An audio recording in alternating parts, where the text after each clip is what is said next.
Bonjour, bienvenue pour une nouvelle vidéo pour vous présenter la figurine de Harald de la collection S-Culture Big Budokai, je pense, volume 4. Voilà, une figurine de Dragon Ball et du manga Dr. Slump. Voilà, une des seules on va dire que c'est une rareté parce qu'il n'y en a pas énormément qui sont sortis. Je crois que si, j'ai vu peut-être dernièrement dans la collection Ban Presto, ils en avaient sorti une autre, mais je me demande si c'était pas une maquette à construire. Donc voilà, toujours d'occasion chez mon pote Choziro. Aussi pour la somme de 50 euros. Donc bon, visiblement, le vendeur a laissé le prix d'origine qui était de 52. Donc déjà à l'époque, il avait dû la payer assez cher.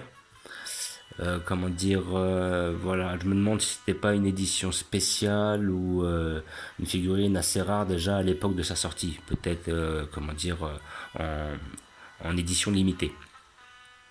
Donc nous allons la voir, nous allons l'ouvrir pour voir ce que ça donne.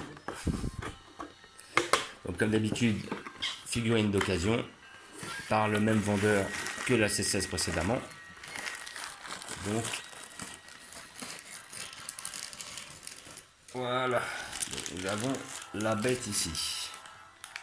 Voilà, donc le vendeur a pris le soin de tout remettre. Donc la figurine est composée du chapeau dans un premier temps, et la sucette aussi, une petite sucette. Le corps, voilà, il faudra le socle pour tenir. Le socle, ils ont fait un socle assez petit, c'est agréable, c'est-à-dire qu'elle ne prendra pas énormément de place.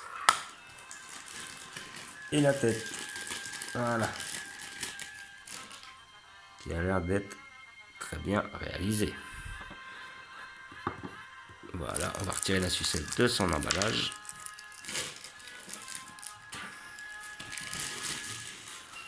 Alors, nous avons la sucette qui va dans cette main-là, visiblement. Ah, c'est bien fait. Hop, le chapeau va aller sur la tête. Comme ceci. On va y arriver. Et là, vous avez le corps qui est déjà très bien fait. Et là, si vous pouvez voir, je ne sais pas si avec la caméra vous pouvez voir, mais ils ont joué le détail, c'est-à-dire que là, vous avez même les circuits électriques à l'intérieur. Vous le voyez peut-être pas, mais circuit électrique à l'intérieur du coup, pour bien nous faire comprendre que c'était un cyborg. Franchement, ils ont poussé le détail loin sur cette figurine. On voit que malgré le fait qu'elle soit ancienne, on a vraiment quelque chose de magnifique, quoi. Il y avait du détail, il y a eu beaucoup de travail sur cette figurine là, ça se voit. Hops, bon, on va le remettre après. Voilà. On peut accrocher S simple.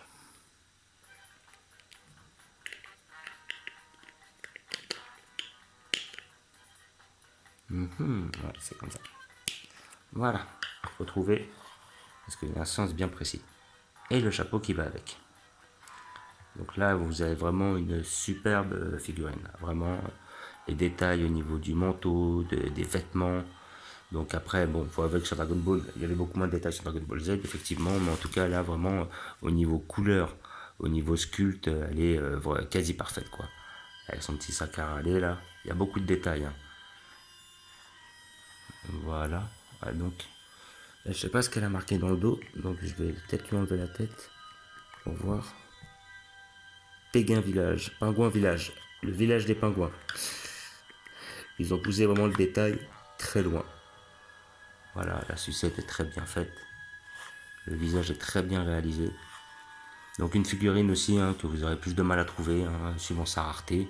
Là, on arrive, il a payé la même somme, une cinquantaine d'euros. Je pense pas que vous pourrez la trouver pour moins cher. Sur les sites, peut-être, il faut chercher. Ouais, je pense que ouais, ça devrait être aux alentours d'une soixantaine d'euros en moyenne. Et vraiment une très belle figurine. Là, voilà quoi, c'est vraiment, elle est vraiment très très très belle. C'est une très belle acquisition. Et ils ont fait beaucoup de travail. Elle est bien réalisée. Bon, je vous remercie d'avoir regardé. Je vous dis à bientôt. N'hésitez pas à vous abonner, à mettre des pouces. Ciao.